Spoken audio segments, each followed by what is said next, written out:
Hello and welcome to our new series called Better Riding. It's aimed squarely at ramping up your enjoyment of riding by being safer and smoother. So we're going to try and help you get more out of your motorcycling with this self-help series brought to you in conjunction with Honda. So in this episode number 1, we're going to take a look at the art of steering and counter-steering your bike. And believe me, there's plenty of tips and tricks and advice coming your way. But it doesn't matter if you're a newcomer, if you're a returnee to motorcycling, if you're an experienced rider, or if you're, John McGuinness. There's always something to learn about riding, and therefore we'll all become better and more confident riders. So if we put the hours in and actively learn the correct techniques, then we can all be better.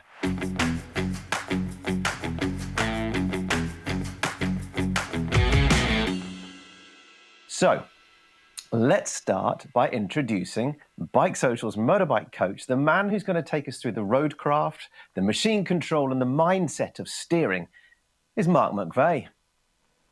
G'day, Michael. How are you going? Yeah, I'm all right, buddy. Thank you very much. How are you? Yes, very well, thanks. I don't know why I'm shouting. I feel like I'm shouting. I know you're in Australia and I'm in the UK, and I've got a microphone on. Yeah, it's a long way away. Cool. So for those who didn't see our introduction episode to this series, and I'm sure we can put a link up in the top there, you can click that and you can find out a little bit more about Mark. He's a vastly experienced rider coach. He's an ex-MotoGP engineer. He's a riding academy owner for over 20 years, and he invented motoDNA, the rider training tech.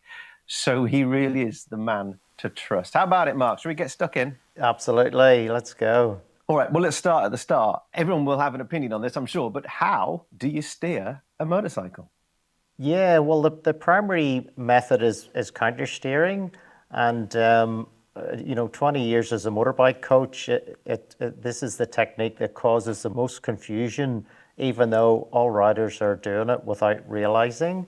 But I guess what we're trying to do is to kind of explain it in a way so the riders understand it and can deliberately counter steer, mindfully, and that'll add significant control then to their cornering.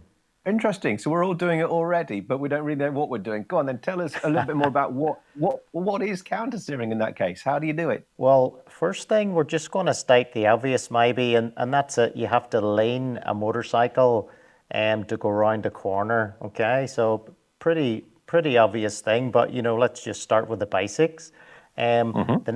The next thing to understand is that when you're cornering, the motorcycle geometry and the tires behave like cones.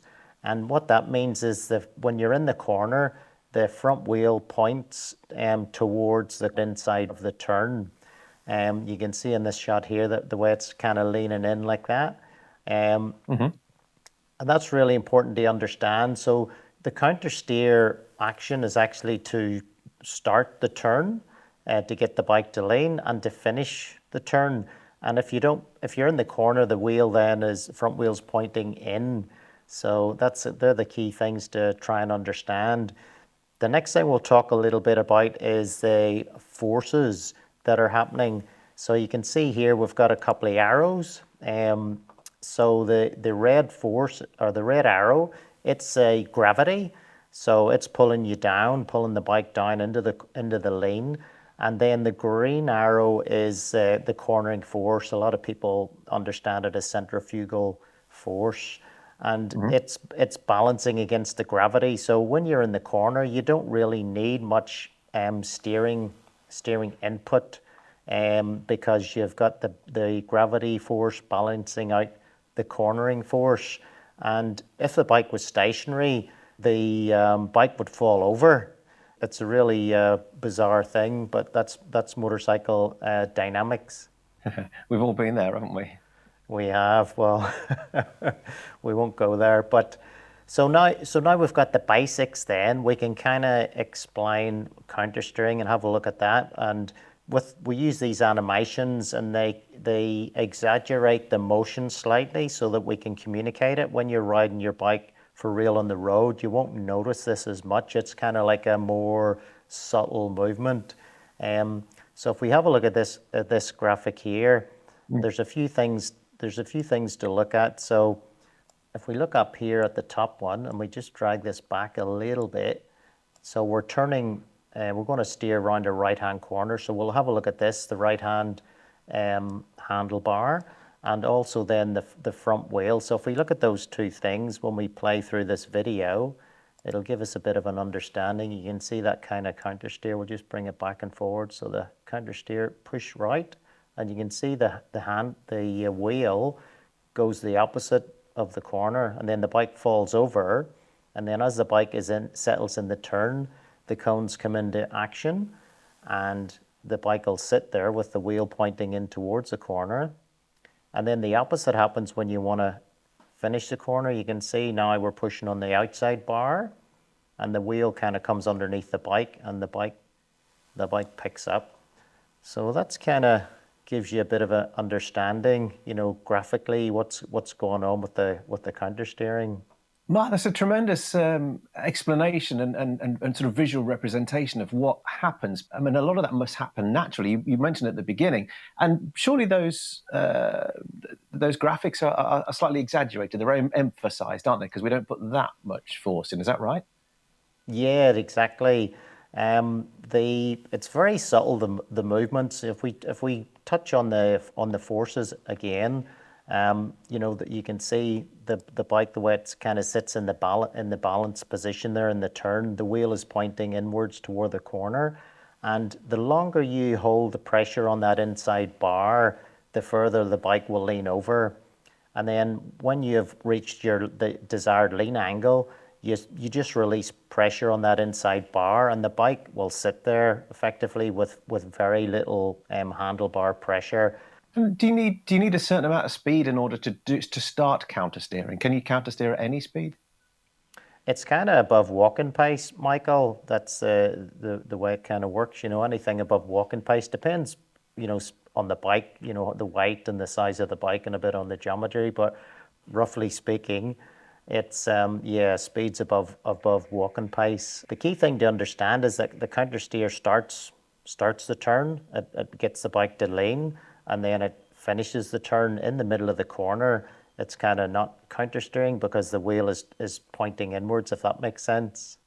It's difficult to understand, isn't it? Clearly it works, and it almost seems a little bit alien once you start. You're breaking it down step by step. But how does one begin to understand what counter steering actually is, like physically? Yeah, the physics are complicated. I mean, even for an engineer, you've got motorcycle dynamics going on, steering, trail, centripetal forces, gyroscopic precession, and that's why it's confusing, right? Even for an engineer. Most riders kind of overthink it because they're, non-engineers trying to understand engineering and physics. But the thing is just to, think about you're already counter steering subconsciously when you ride, but you're maybe not just doing it deliberately. So it's just good to bring that intent and that kind of mindfulness into it. Feel the pressure on your hands, and you can kind of, it'll bring more to your riding then. Fascinating, really. But how does I need to understand a little bit more about the physics behind counter steering? Because you're pushing the bar to go, so you're pushing the bar right to turn right, and then you're pushing it again to pick it up. No, pushing left to pick it up, aren't you? Yeah. So the way to think it is push right to turn right, push left to go left. So you push on that inside handlebar, the bike falls over and leans into that corner, and then the bike takes its set, if you like, with the wheel pointing in with very little handlebar pressure, unless you need to change your line. There might be a pothole or gravel or whatever, so you're going to need to steer around that. And then you push on the outside handlebar then to exit the corner. That kind of tucks the wheel under the bike and lifts the bike up. Normally you do that in conjunction with the throttle as you're kind of exiting the corner, if that makes sense. But whenever you're in the corner, it's really useful to think about, that you could actually have very little handlebar pressure. These guys here are actually got their hands off the bars altogether, and the bike is going round the corner, with the front wheel turned in, pretty much by itself. It's just on cruise control. Yeah, exactly. Just set it on cruise control, and yeah, the bike will go around the corner by itself. Obviously, you don't do this on the road. Find a car park somewhere, and it's fine to have a go at that, just to understand exactly what's going on. It's really interesting, isn't it? When you start to dissect something that is somewhat natural to us riders, it's funny. 'Cause, I guess it's a bit like, if you started breaking down how to walk in a straight line, without falling down, and the physics behind that. But anyway, so but just to recap that little bit then. So when counter steering, do I pull on the outside bar or push on the inside bar? It would have the same effect, wouldn't it? Presumably it's up to me.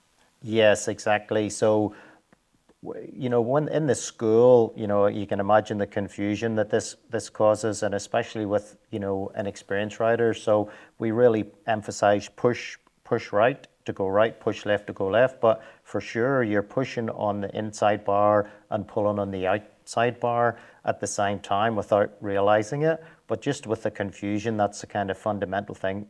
Push right to go right, push left to go left. And if that's you, the inexperienced rider, think about it like that.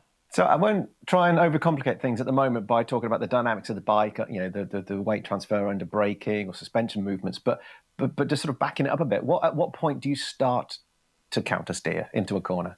Well, that's more related, I guess, to reference point. Once you want to start turning in, and that's a whole topic by itself. But I guess it's good to understand that inexperienced riders they can often run wide in a corner, and that's generally because they're turning in too early because they're kind of a little bit worried about running wide. But of course, you turn in too early, then you've got a steering correction, and then you do run wide like that rider showed. Also, if you're going around a corner and you're making lots of steering corrections, that's kind of the sign of an inexperienced rider. Normally, we want to see one smooth progressive steering input, and then the bike sits on its trajectory in the corner, and then you steer out of the turn. I never like looking at that clip just there. Always, yeah, makes me clench a little bit.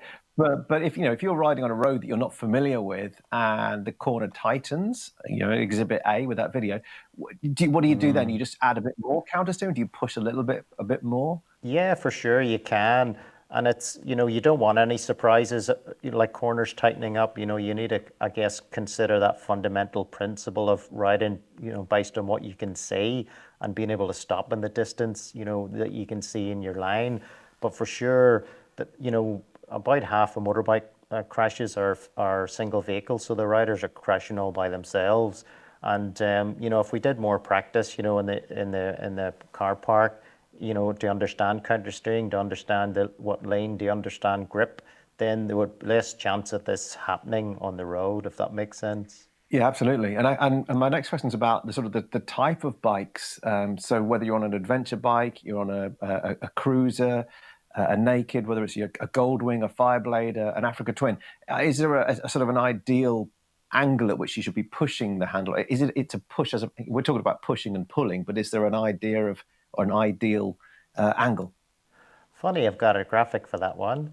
So if we check out this one, you can see this yellow line. It's basically going down the center of the forks, which is the same angle on most bikes. It's the same angle as the steering stem.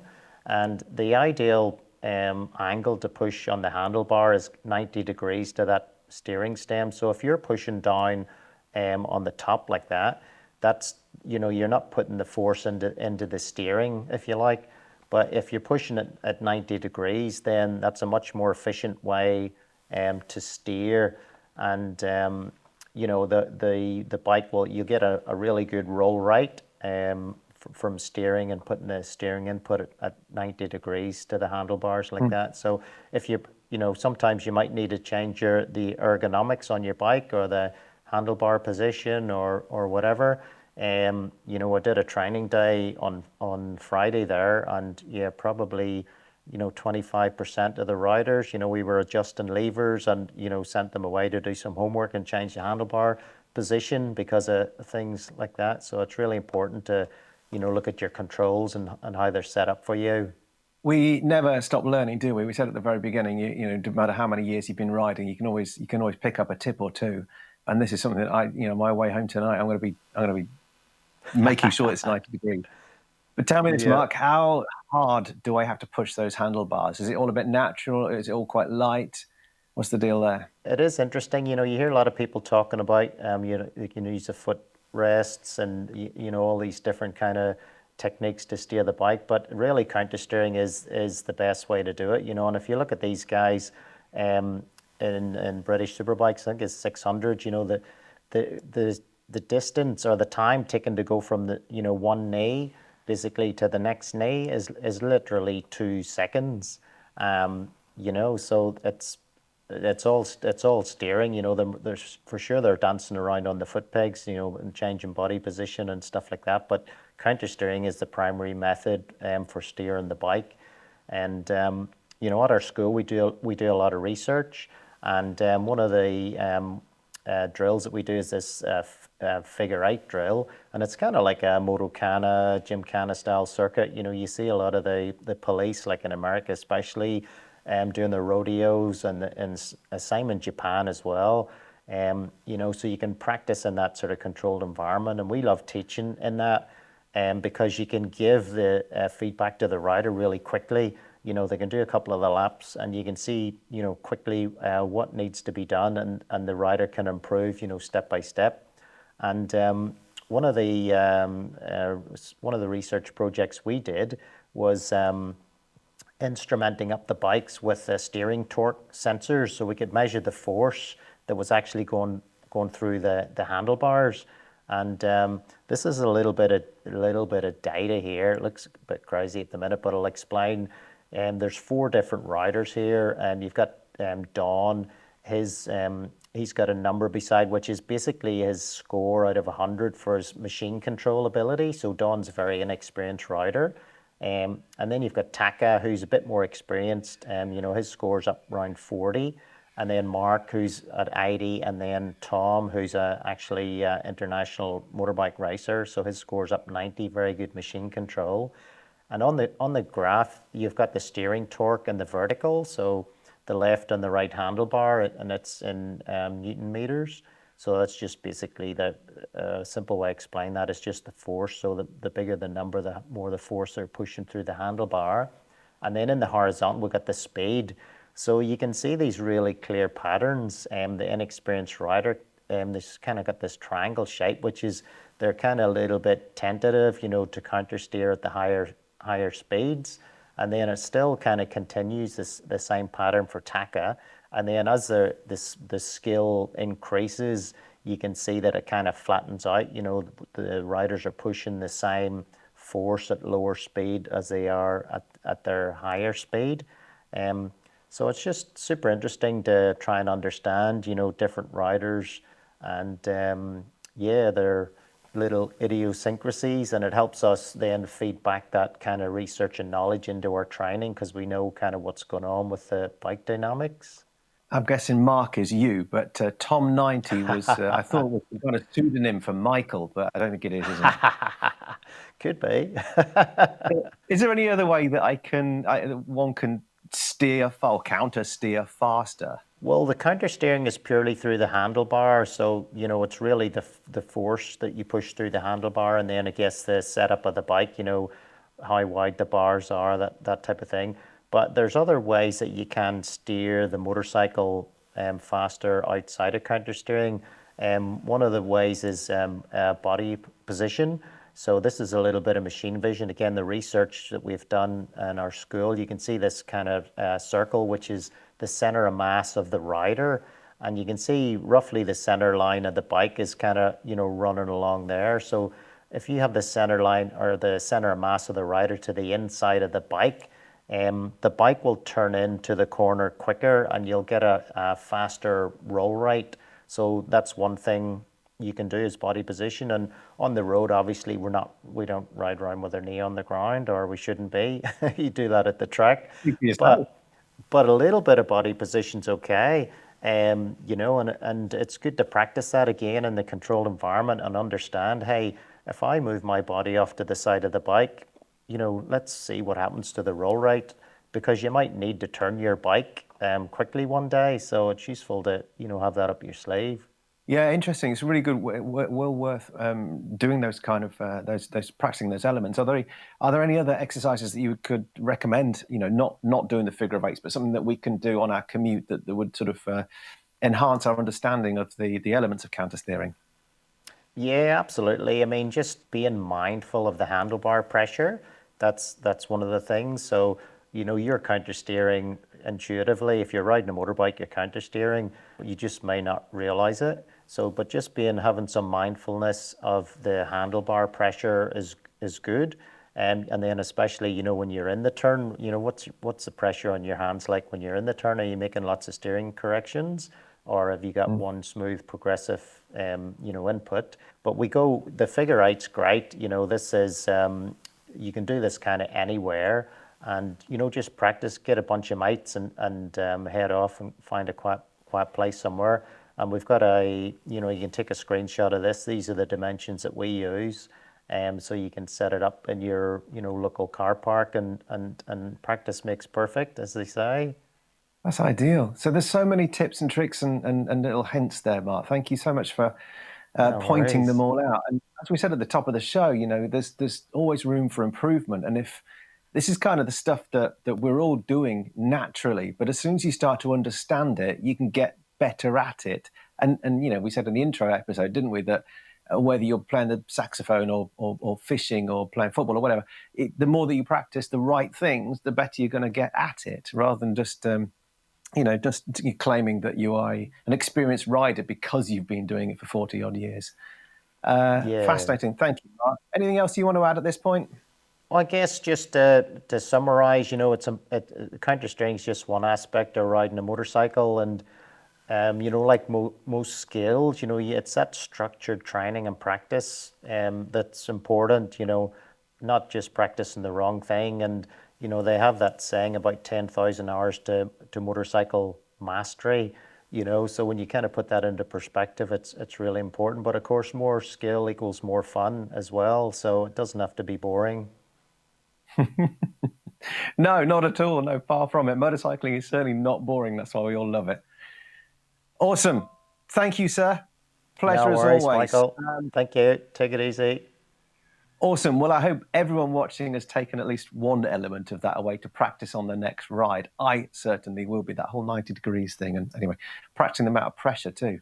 So in the next episode, Mark and I will discuss how to stop, lean and corner with confidence. So if you've got an opinion, a question, a thought, please share it in the comment section below or on our new community website. It's called Bike Club. Search for it and come and join us there. And if you're not yet a Bike Social member, reaping the rewards of over 150 motorcycle-related deals and competitions and offers and discounts, then what are you waiting for? Membership is free if you are insuring your bike directly with Bennett's. Otherwise, it's available at £6 a month or £60 a year. Corporate messages over. See you next time. Honda Motorcycles are supporting this series because safety is one of their key business pillars, and their quest for safety inspires their innovations in products, technology, and education, which is why they're committed to achieving zero traffic fatalities involving Honda mobility products worldwide by 2050.